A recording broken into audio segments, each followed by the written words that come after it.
कि बड़ी खबर ये कि लॉकडाउन 5 जिसे अब लागू कर दिया गया 30 जून तक अब ये जारी रहेगा, लेकिन बहुत सारी रियायतें दी हैं जिनका इंतजार किया जा रहा था।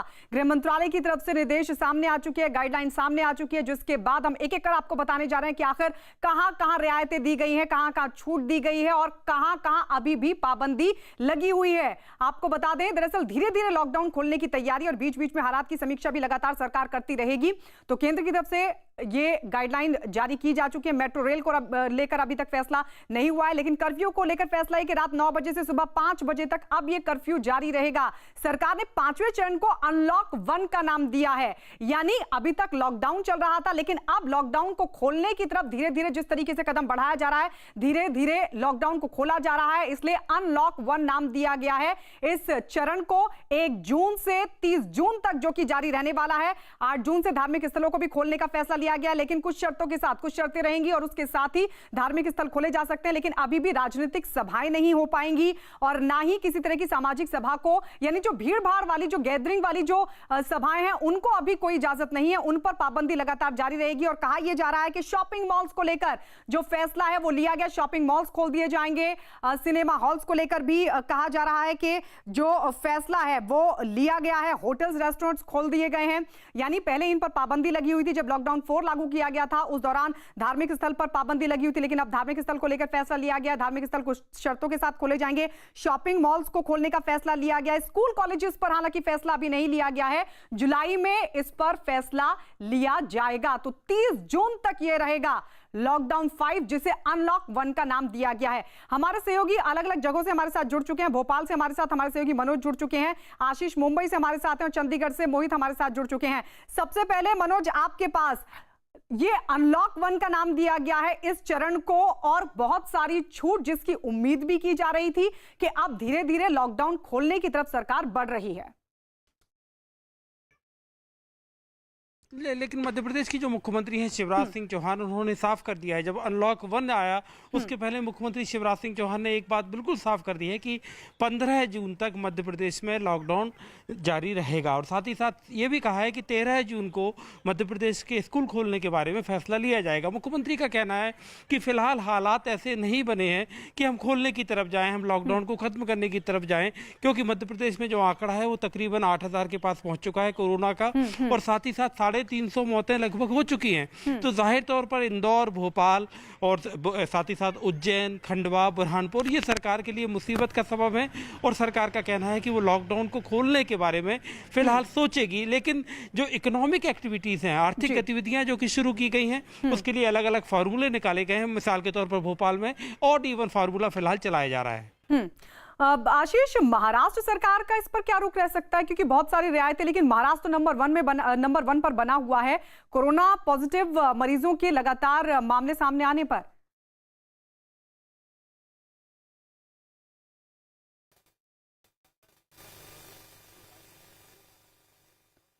आशीष आएंगे आपके पास। मोहित हमारे सहयोगी हमारे साथ हैं। मोहित, पंजाब सरकार का रुख अब क्या रहने वाला है, और इससे पहले किस तरह के सुझाव, किस तरह की बात जब केंद्र की तरफ से मांगे गए थे सुझाव, तब दी गई थी पंजाब सरकार की तरफ से? देखिए, पंजाब सरकार की तरफ से हमेशा ये कहा गया था कि आप लॉकडाउन को भले ही बढ़ाकर रखें, लेकिन जो औद्योगिक गतिविधियां हैं, जो बिजनेस हैं, लोगों के जो दफ्तर हैं, सरकारी कामकाज है, वो खुलना चाहिए, ताकि जो सरकार के पास पैसा आना शुरू हो, लोगों के पास पैसा आना शुरू हो और अपना कामकाज लोग कर सकें। उस बात को काफ़ी हद तक माना भी गया था लॉकडाउन 4 में। और अब जिस तरह की बातें निकल कर आ रही हैं, अभी फ़िलहाल पंजाब के मुख्यमंत्री कैप्टन अमरिंदर सिंह पंजाब की जनता को संबोधित कर रहे हैं, और माना यह जा रहा है कि लॉकडाउन को लेकर जो केंद्र सरकार के निर्देश आए हैं, जो अनलॉक 1 का नाम दिया गया है, उसको पंजाब सरकार, इसके साथ ही हरियाणा सरकार और हिमाचल सरकार, ये तमाम जो 3 राज्यों की सरकारें हैं, वो एज इट इज़ अडॉप्ट कर सकती हैं, क्योंकि इससे पहले भी केंद्र सरकार के जितने भी गाइडलाइंस आए हैं उनको लागू किया गया है। सिर्फ जो कंटेनमेंट इलाके थे, जहां पर काफ़ी ज़्यादा कोरोना फैलने का खतरा बना हुआ था, जहां पर काफ़ी पेशेंट सामने आ रहे थे, उन जगहों पर इन आदेशों को लागू करने या ना करने का जो अधिकार क्षेत्र था वो वहां के लोकल डीसी को दिया गया था। इसके अलावा तमाम गतिविधियां चल रही थी, और अब माना यह जा रहा है कि जो केंद्र सरकार का निर्देश है अनलॉक 1 जिसे नाम दिया गया है, वो भी इन तीनों ही राज्यों में और जो केंद्र शासित प्रदेश है चंडीगढ़, वहां पर एज इट इज़ लागू कर दिया जाएगा। जी बिल्कुल, तो लगातार अपने दर्शकों को बताते भी चलें कि अभी क्या क्या छूट है, क्या क्या खुल रहा है। दरअसल एक राज्य से दूसरे राज्य जाने में अब ट्रांसपोर्टेशन के लिए किसी तरह की कोई रोक नहीं है। जनक दवे हमारे सहयोगी भी अहमदाबाद से हमारे साथ जुड़ गए हैं। जनक, वहां की सरकार अब क्या कुछ फैसले लेने वाली है? देखिए, राज्य सरकार के लिए केवल अहमदाबाद और सूरत एक कंसर्न है, जहां पर जो कोरोना के मरीज है वो लगातार बढ़ते जा रहे हैं और हर रोज तकरीबन 400 जितना आंकड़ा हो रहा है, 15,000 से ज्यादा मरीज हो चुके हैं। तो अहमदाबाद और सूरत को छोड़ के बाकी सभी जगहों पर काफी रियायतें दी गई है। और यहाँ पर जिस तरीके से होम मिनिस्ट्री की ओर से नई जो मार्गदर्शिका आई है उसमें साफ तौर पर लिखा गया है कि कंटेनमेंट जोन के अलावा बाकी जगह पर रियायतें हो जाएगी। दूसरे फेज की जहां तक मंदिर की धार्मिक स्थल की खोलने की बात हो या स्कूल कॉलेज, जो गृह मंत्रालय की मार्गदर्शिका है उसके आधार पर ही होगी। और जिस तरीके से जिला मजिस्ट्रेट तय करते हैं कंटेनमेंट जोन और जिस तरीके से आंकड़े आते हैं रोज, जिस तरीके टेस्टिंग होती है उसके बाद उस पर ही लोकल एडमिनिस्ट्रेशन डिसाइड करेगा कंटेनमेंट जोन कौन सा रहेगा कौन सा नहीं रहेगा और उसी में सख्ती लागू होगी। बाकी जगह पर गुजरात में लगभग जो 156 नगर पालिका और बाकी जो महानगर पालिकाएं हैं वहां पर सभी जगह पर धंधा रोजगार कहें या कामकाज कहें वो पूरी तरह से शुरू हो चुका है। अहमदाबाद की कंटेनमेंट जोन में ही उसका थोड़ा असर है जहां पर रिस्ट्रिक्शन लागू है और वही रिस्ट्रिक्शन अब 30 जून तक भी यहां पर लागू होंगे। मनोज, राज्य सरकारें केंद्र की गाइडलाइन का इंतजार कर रही थी। अगर इंदौर और सूरत को अगर हम छोड़ भी दे जहां पर मामले लगातार बढ़ रहे हैं, अब बाकी जगहों पर किस तरह का फैसला हो सकता है? क्या कुछ खोला जा सकता है सरकार की तरफ से और क्या आपको लगता है कि अभी भी पाबंदी जरूरी है?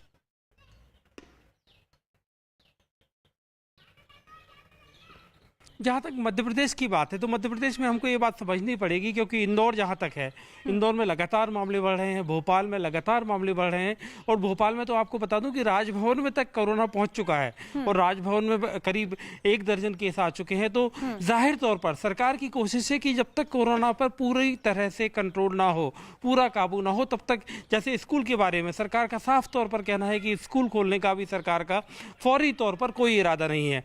तो अभी सरकार ने जिस तरह की चीजें की हैं कि लोगों को कोशिश की जा रही है कि एक जिले से दूसरे जिले में जाते हैं तो वो जाते हैं तो उनको, अगर आप रेड जोन से जा रहे हैं तो आपको 14 दिन के लिए क्वारंटाइन में रहना पड़ेगा, लेकिन आपके जाने में कोई तकलीफ नहीं होगी।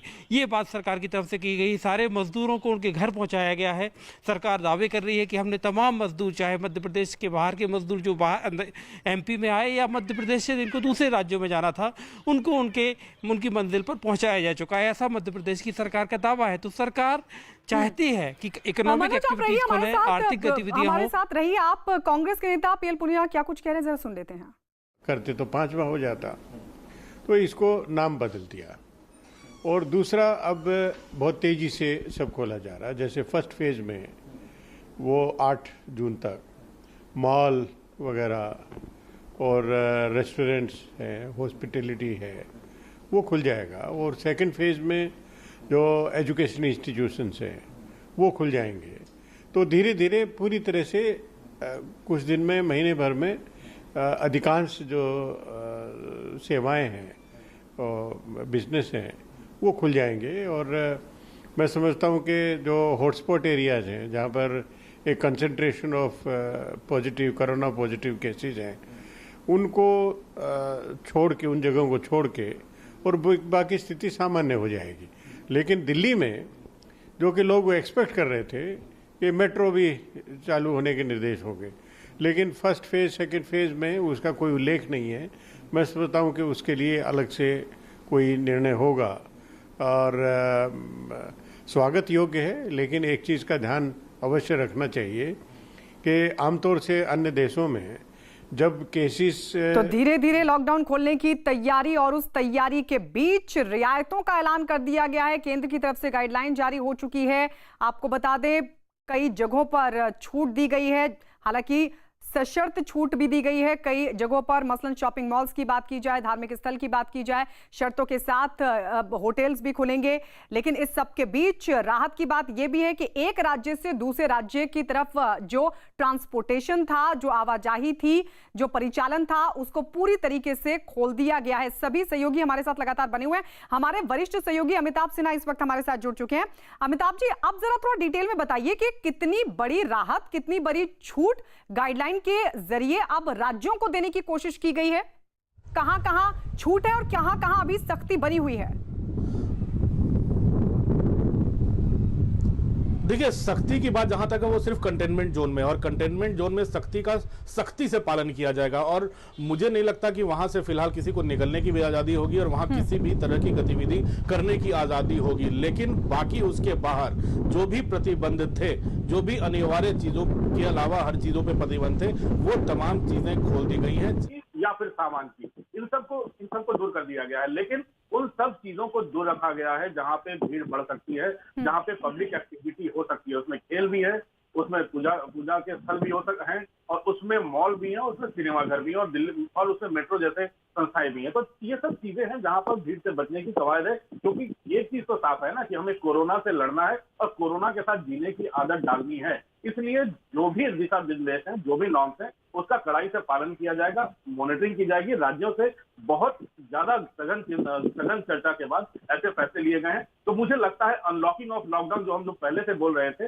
वो अब शुरू हो चुका है, और अब आने वाले दिनों में आर्थिक गतिविधियां बढ़ेंगी। शायद कोरोना के साथ जीने की आदत हमारे देश ने डाल ली है। अमिताभ जी, तो क्या ये माना जाए कि जो ज्यादातर राज्य थे वो भी ये चाह रहे थे कि इस तरह की छूट हो, अब धीरे धीरे हम लॉकडाउन खोलने की तरफ कदम बढ़ाएं? बिल्कुल, हर राज्य चाह रहा था। कौन सा राज्य है जो नहीं चाहेगा उसकी आर्थिक गतिविधि रुके? क्योंकि आपके पास जीएसटी है, आपके पास एक्सरसाइज ड्यूटी है, आपके पास जो तमाम तरीके से जो टैक्स कलेक्शन की जो मुहिम है, वो तमाम चीजें थमी पड़ी थी तीन महीने से, और राज्य सरकारों को भी मुश्किल हो रही होगी। केंद्र सरकार के पास भी पैसे नहीं थे। तो तमाम चीजों को एक सिस्टम में लाना और एक ढांचे में लाकर आर्थिक गतिविधियों को बढ़ाना, ये काफी जरूरी था। फैक्ट्रियां बंद है, उत्पादन नहीं हो रहा है, निर्यात खत्म हो रहा है, तमाम चीजों में मुश्किल थी। मजदूर निकल चुके हैं तमाम उद्योग धंधे बंद होने से, किसी को तनख्वाह नहीं मिला। तो ये तमाम चीजें थी जो सरकार के लिए चिंता का विषय थी, और कोई भी लोकतंत्र में जीत कर जनता के विश्वास पर जीत कराने वाली सरकार हाथ धरे तो नहीं बैठ सकती। उसे फैसला करना ही है जनता के हित में। इसीलिए प्रधानमंत्री बार बार जनता से मुखातिब हो रहे हैं, जनता से सीधे बात कर रहे हैं, सीधा संवाद कर रहे हैं। 10 करोड़ घरों में चिट्ठियां भी भेज रहे हैं, और ताकि आम जनता को राहत मिले, और इसीलिए अनलॉकिंग ऑफ लॉकडाउन शुरू हो गया। अमिताभ जी, ये भी गाइडलाइन में कहा गया है कि जो एक राज्य से दूसरे राज्य जाना चाहते हैं, अब किसी तरह की कोई रोक नहीं होगी। क्या कहा गया है केंद्र की तरफ से? क्या कुछ शर्तें भी होंगी, या फिर कोई जहां जाना चाहे वहां आराम से जा सकता है?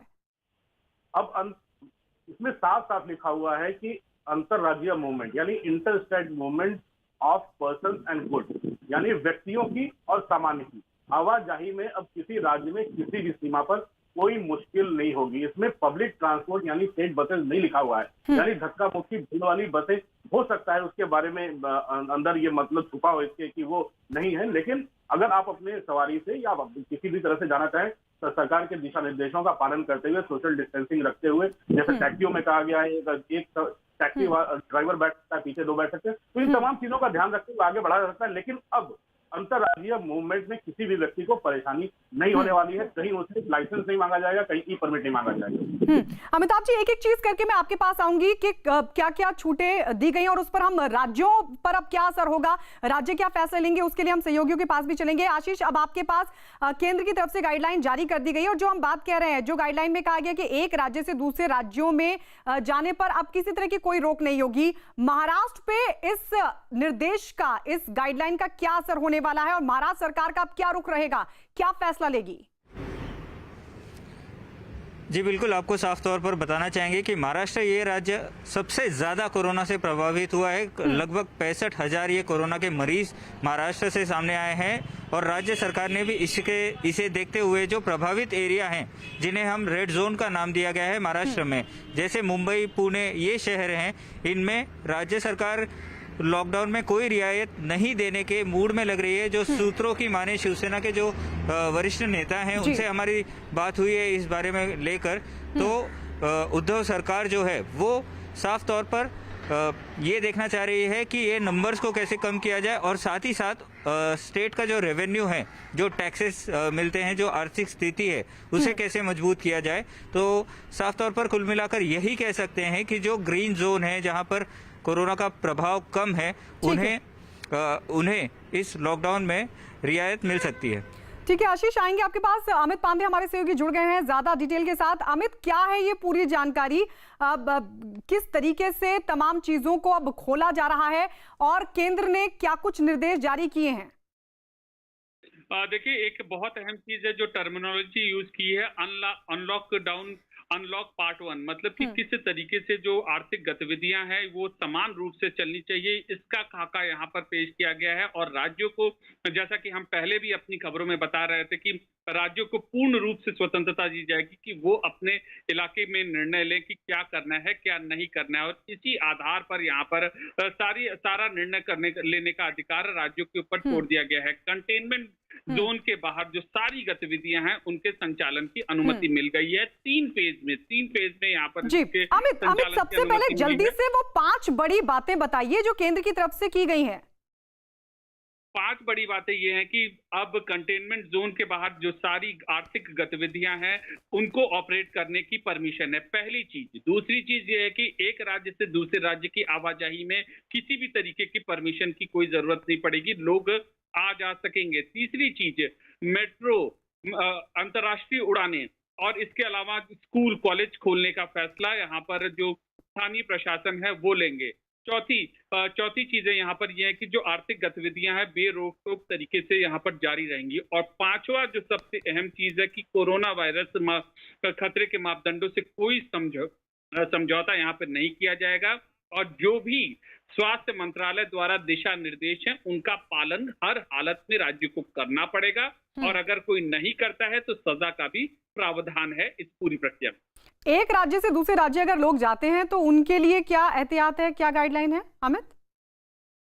पार्ट 1, 2, 3, 4 में ऐसी पाबंदियां थी, और ये प्रोविजन रखा गया था कि अगर एक राज्य और दोनों राज्य अगर उनमें सहमति हो, इसके बाद दोनों ग्रीन जोन हो, तब एक जगह से दूसरी जगह लोग जा सकते हैं। लेकिन अब यहाँ पे ऐसी पाबंदी हटा ली गई है। अगर वो कंटेनमेंट जोन नहीं है, एक शख्स दूसरे राज्य में जाना चाहता है तो वो उसके पास अगर उसकी गाड़ी के कागजात है तो वो फ्रीली यहाँ पर ट्रैवल कर सकता है। ये बहुत बड़ी बात है। और तमाम जो छोटे मोटे कारोबारी थे जो निजी गाड़ी से एक जगह से दूसरी जगह लोग जाना चाह रहे थे और पिछले 2 महीने से करीब फंसे हुए थे, अब वो आ जा सकेंगे। और जो एक तरीके की एक्टिविटीज रुकी हुई थी, चाहे उनके व्यक्तिगत काम थे चाहे आर्थिक गतिविधियों के काम थे, अब वो सारे के सारे वो अब उनमें कोई भी गतिरोध नहीं उत्पन्न होगा, वो जाएंगे। लेकिन हमेशा की तरह एक चीज ये है कि कोरोना वायरस खतरे के प्रोटोकॉल का उनको पालन करना पड़ेगा, और हर हाल में उनको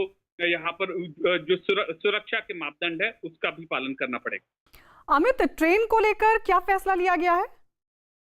देखिए, ट्रेन को लेकर रेल मंत्रालय ने पहले गाइडलाइन कर दी है कि कई ट्रेनें, स्पेशल ट्रेनें जून के महीने के पहले हफ्ते से ऑपरेट यहाँ पर कर रही हैं। तो धीमे धीमे पहले इसका आकलन यहाँ पर देखा जाएगा। अनलॉक पार्ट 1 है यहाँ पर। पहले लॉकडाउन पार्ट 1, 2, 3, 4 था, अब अनलॉक पार्ट 1 है। इसका मतलब कि धीमे धीमे उन ट्रेनों के परिचालन का असर यहाँ पर केंद्र सरकार देखेगी। उसके बाद अभी कुछ चुनिंदा ट्रेनों के संचालन की अनुमति दी गई है आम लोगों की आवाजाही के लिए, और पूरी संभावना है कि जून के पहले हफ्ते में या फिर जून के दूसरे हफ्ते में इनके जो संचालन की जो संख्या है वो और ज्यादा बढ़ाई जाएगी। और कोशिश यही की जाएगी कि जिस फ्रीक्वेंसी में पहले ट्रेनों का ऑपरेशन होता था वो हो। और लेकिन ये सब आकलन किया जाएगा, अलग अलग एरिया से केसेस कितने आ रहे हैं और वहां पर कितने सख्ती से नियमों का पालन हो रहा है। बिल्कुल, तो आकलन के बाद ही ये तमाम चीजें, लेकिन ये आकलन कौन करेगा और कब तक स्थिति साफ हो पाएगी? अमित आएंगे पास और भी जरूरी जानकारी के साथ। कुछ है आपके पास अपडेट अमित जो कहना चाह रहे हैं आप?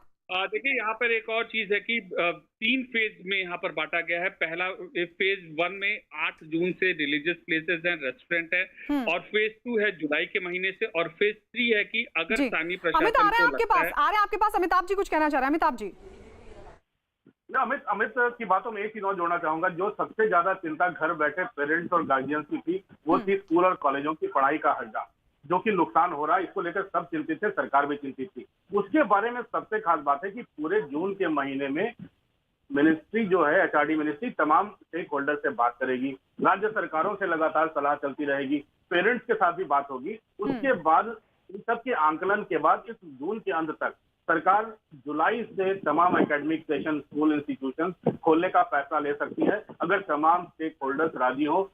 मेरे ख्याल से ये सबसे महत्वपूर्ण बात है कि जो देश की जनता और जो घर में बैठे हैं बच्चे, उनके लिए बहुत बहुत ही जरूरी है कि जुलाई से सेशन शुरू हो रहा है। ये उनके लिए खुशी की बात भी हो सकती है, क्योंकि बहुत नुकसान हो रहा है पढ़ाई का। अमित, ये जो तमाम चीजें आपने बताई, जो केंद्र की तरफ से जो तमाम फैसले आए हैं, क्या ये तमाम फैसले राज्य सरकारों को ही करने हैं या फिर ये लागू हो चुके हैं? देखिए, यही अगर हम लॉकडाउन पार्ट 4 से अनलॉकडाउन पार्ट 1 की ओर बढ़े तो हम यही देखेंगे कि अब राज्यों के ऊपर ही पूरा दारोमदार है, उनके ऊपर ही पूरी जिम्मेदारी है किस तरीके से गतिविधियों को वो संचालित करते हैं अपने राज्य में, चाहे वो ट्रेनों का मूवमेंट हो, चाहे वो आर्थिक गतिविधियां हो, चाहे वो हवाई जहाज का परिचालन हो, चाहे वो मेट्रो का परिचालन हो, चाहे वो रेस्टोरेंट खोलने का फैसला हो, या फिर स्कूल कॉलेज खोलने का फैसला हो, या फिर धार्मिक जो आयोजन है, धार्मिक जगह हैं उनको खोलने का फैसला हो, ये सब राज्य सरकार को ही अब करना होगा। अगर जमीनी हालात के मुताबिक राज्य सरकार को लगता है कि हम ये फैसला ले सकते हैं, तब राज्य सरकार उस वक्त फैसला लेगी, अगर नहीं लगता है तो नहीं लेंगे।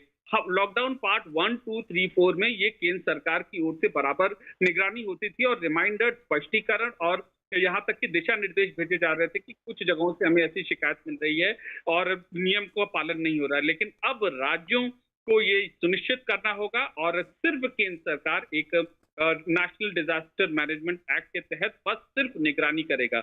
दिशा निर्देश जो जरूरी है समय समय पर वो राज्य सरकार अपनी ओर से कोरोना वायरस के खतरे को रोकने के लिए देंगे। यानी पूरा जो दारोमदार है अब वो राज्यों के ऊपर छोड़ दिया गया है कि वो इन तमाम निर्देशों को किस तरीके से अपने अपने राज्य में लागू करवाते हैं। आशीष, आपके पास महाराष्ट्र सरकार अब क्या कदम उठाएगी और कितना आसान होगा उनके लिए, क्योंकि अब रियायतें तो बहुत सारी मिल गई हैं, लेकिन कोरोना पॉजिटिव मामलों के मामले में महाराष्ट्र सबसे ऊपर पहले पायदान पर बना हुआ है। जी बिल्कुल, महाराष्ट्र के जो मुख्यमंत्री हैं उद्धव ठाकरे, आपको बताना चाहेंगे कि उनने अपने मंत्रिमंडल के जो अहम मंत्री हैं, जो कैबिनेट मिनिस्टर्स हैं, उनके साथ एक बैठक का नियोजन किया है। कल ये सुबह बैठक होनी है, वीडियो कॉन्फ्रेंसिंग के द्वारा ये बैठक होगी और उसी के बाद जो महाराष्ट्र में रिस्ट्रिक्शंस होंगे, लॉकडाउन की जो नई गाइडलाइंस होंगी, उनकी घोषणा सरकार द्वारा की जाएगी। जनक, वहां पर अब ये तमाम चीजें किस तरीके से लागू होंगी और क्या कितनी आसान रहने वाली हैं, क्योंकि अब एक तरह से तमाम चीजें जो हैं वो राज्यों के ऊपर छोड़ दी गई हैं कि हमने तो खोल दिया है, हमने निर्देश दे दिए हैं, हमने इजाजत दे दी है, अब आपको इंप्लीमेंट करना है। ऐसे में वहां सरकार के लिए कितना आसान होगा ये सब कुछ लागू करना? देखिए, सरकार का जो रुख है उससे बिल्कुल साफ लग रहा है कि वो किसी भी तरीके से अब कंटेनमेंट जोन के अलावा हैं वहां पर किसी भी तरह की सख्ती बरतना नहीं चाहते। आप गुजरात में आप किसी भी जिले में जा सकते हैं। सरकार ने अपने जो परिवहन की बसेस हैं वो सरकारी बसेस भी शुरू कर दी है, ट्रांसपोर्टेशन शुरू हो चुका है, धंधा रोजगार की इजाजत दी गई है। हो सकता है कि आज शायद इस बात में मैं या कल तक राज्य सरकार इस पर पूरा मन बनाए कि जो गृह मंत्रालय की जो नई मार्गदर्शिका आई है उसके मुताबिक जो दुकानें या शॉप जो खोली गई है उसमें समय बढ़ाया जाए या कम किया जाए या वही का वही 8 से 4 का वक्त दिया जाए। फिर गुजरात में खासतौर पर अभी जो लॉकडाउन 4 था उसके मुताबिक जो मार्गदर्शिका थी उसमें सुबह 8 बजे से लेके शाम को 4 बजे तक का वक्त दिया गया था, लेकिन अब वो बड़ा समय बढ़ाया भी जा सकता है। तो एक कहें कि एक बिजनेस फ्रेंडली रुख के तौर पर सरकार अभी जाना चाहती है, क्योंकि पूर्व वित्त सचिव हसमुख अढ़िया की अगुवाई में एक कमेटी बनाई गई थी और कैसे पूरे बिजनेस इकोनॉमी को आगे बढ़ाया जाए इस पर सरकार अब मंथन करना चाहती है। वो रिपोर्ट भी कल सबमिट हो चुका है। तो कैसे जो मजदूर हैं उनको वापिस लाए जाए, कैसे धंधा रोजगार को और स्पीड की दी जाए।